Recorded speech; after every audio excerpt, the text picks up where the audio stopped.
Hey guys, புதுசாக gold fish வளர்க்க போகிறீங்களா? அப்போ இந்த வீடியோ உங்களுக்கு தான். ஒரு கோல்டு ஃபிஷ் டேங்கை எப்படி ப்ராப்பராக செட் பண்ணுறது அப்படின்னா இந்த வீடியோ ஃபுல்லாக சொல்லியிருக்கேன். இந்த வீடியோவை ஃபுல்லாக பாருங்கள். நீங்கள் கோல்டு ஃபிஷ் வளர்க்கணும் முடிவு பண்ணிட்டீங்கன்னா 2 நாளைக்கு முன்னாடியே ஒரு வாட்டர் கேனில் நார்மல் போர் வாட்டரே பிடிச்சி வச்சுக்கிங்க. அந்த போர் வாட்டரில் ப்ளூ மெடிசன் இன்னும் 2 மெடிசன் இருக்குது. அது எல்லாத்தையும் ஆட் பண்ணி ப்ராப்பராக கண்டிஷன் பண்ணி அதுக்கப்புறம் தான் டேங்க்கில் ஃபிஷ்ஷே விடணும். உங்கள் வீட்டில் வாட்டர் கேன் இருந்துச்சுன்னா நீங்கள் ஃபிஷ் வாங்குறதுக்கு ஒரு 2 நாளைக்கு முன்னாடியே அந்த கேன் ஃபுல்லாக வாட்டர் பிடிச்சி 3 மெடிசனையும் மிக்ஸ் பண்ணி ஒரு ஓரமாக அப்படியே வச்சுருங்க. அதுக்கப்புறம் தான் டேங்க்கில் தண்ணி ஊற்றி ஃபிஷ் விடணும். இதுக்கு பேர் தான் வாட்டர் கண்டிஷன். நீங்கள் பாட்டுக்கு புதுசாக மீனை வாங்கிட்டு வந்து தொட்டியில் விட்டிங்கன்னா கண்டிப்பாக மீன் டெத்தாக தான் ஆகும். ஏன்னா அந்த வாட்டர் கண்டிஷனில் பழகிருக்கும். நீங்கள் புதுசாக தண்ணி ஊற்றும் போது தாங்காது. அதனால் 2 நாள் இந்த தண்ணியை அப்படியே விட்டுருங்க. நீங்கள் புதுசாக ஒரு டேங்க் செட் பண்ணாலும் சரி, இல்லை ஏற்கனவே இருக்கிற டேங்க்கை டீப் க்ளீன் பண்ணாலும் சரி, இந்த மெத்தடை ஃபாலோ பண்ணுங்கள். எந்த மீனும் அடி வாங்காது, எல்லாமே ஹெல்த்தியாக இருக்கும். நீங்கள் ஒரு டேங்க்கை ஃபுல் க்ளீனிங் பண்ண போகிறீங்கன்னா எல்லோரும் என்ன பண்ணுவீங்க? பாத்ரூம்லேருந்து தண்ணியை பிடிச்சி கொண்டு வந்து மீனை விடுவீங்க. ஆனால் அப்படி பண்ணவே கூடாது. ஃபிஷ் டேங்க்கில் இருக்கிற தண்ணியை மேலாப்பில் 2 கப்பு பிடிச்சி ஊற்றி அதே தண்ணியில் தான் மீனை விடணும். அப்போ தான் அந்த வாட்டர் கண்டிஷனில் அந்த மீனை அப்படியே இருக்கும். நீங்கள் புதுசாக ஒரு தண்ணியை கொண்டு வந்து வச்சு அதில் மீனை விட்டிங்கன்னா நீங்கள் டேங்க்கை க்ளீன் பண்ணி முடிக்கக்குள்ளே அந்த மீன் ஸ்ட்ரெஸ் ஆகி இறந்துடும். அதனால் மேலாப்பில் இருக்கிற தண்ணி 2 கப்பு பிடிச்சி அதை அப்படியே ஊற்றி உள்ளே விட்ருங்க. நீங்கள் டேங்க்கை க்ளீன் பண்ணுற வரைக்கும் அது அப்படியே இருக்கும். நீங்கள் ஏர் பம்போ எதுவும் போடணும் அவசியம் கிடையாது. நீங்கள் புதுசாக ஒரு வாட்டரை கொண்டு விட்டிங்கன்னா தான் அது ரொம்ப ஸ்ட்ரெஸ் ஆகிரும். பழைய வாட்டரை பிடிச்சி அப்படியே விட்டிங்கன்னா நீங்கள் 1 ஹவர் ஆனாலும் சரி டேங்க் க்ளீன் பண்ணுற வரைக்கும் அது பாட்டுக்கு 7 மினிட் இருக்கும். அதே மாதிரி இந்த சேண்டை அள்ளும்போது நிறைய பேர் கையால் அழுவீங்க. அப்படி அழுறதுக்கு போடலாம் இந்த மாதிரி சின்ன ஒரு பிளாஸ்டிக் மரம் வாங்கி வச்சிங்க. 10 ரூபா தான் இருக்குது. அழகாக நீட்டாக க்ளீன் பண்ணிடலாம். ஒரு 5 அள்ளு தான் ஃபுல்லாக அள்ளி அழகாக பண்ணிடலாம். அதே மாதிரி இந்த மண்ணை ஒரு 5 வாட்டி வாஷ் பண்ணணும். ஏன்னா இந்த மண்ணில் தான் அதோடய வேஸ்ட்டு எல்லாமே கீழே அடங்கியிருக்கும், ஃபுல்லாக கரைஞ்சிருக்கும்.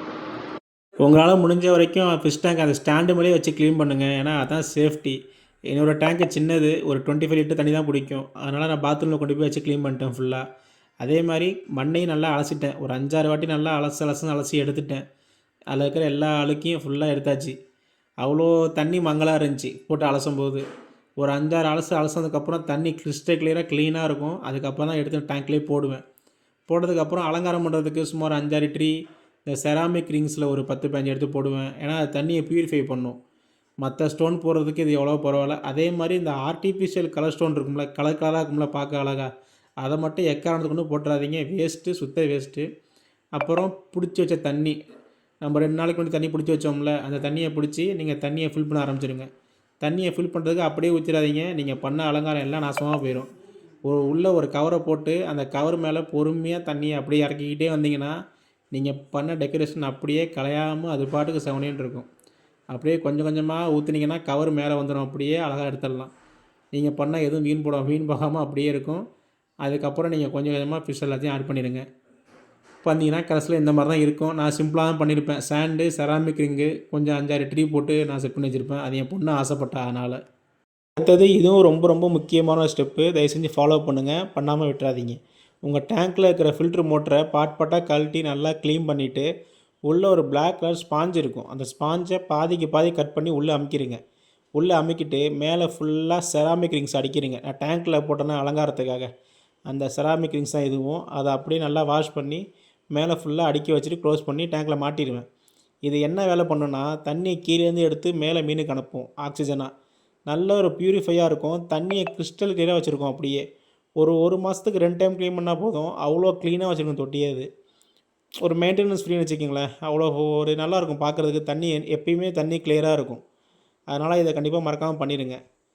அவ்வளோதான். இதான் என்னோடய ஃபைனல் அவுட்புட்டு. எப்படி இருக்குன்னு பாருங்கள். அதே மாதிரி முடிஞ்ச அளவுக்கு டேங்க்கில் நீங்கள் எந்த ஃபிஷ் வாங்கினாலும் சரி சின்ன ஃபிஷ்ஷாகவே வாங்கி விடுங்க. கோல்டு ஃபிஷ்ஷோ எதாக இருந்தாலும் சரி அது குட்டியாக இருக்கும்ல அதிலே வாங்கி விடுங்க. அப்போ தான் நல்லது. ஏன்னா அது வளர நல்லாயிருக்கும் பார்க்குறதுக்கு. பெருசாக விட்டுங்க சீக்கிரம் இறந்து போயிடும். அதனால் சின்னதாக வாங்கி விடுங்க. அவ்வளோதான். பாய்.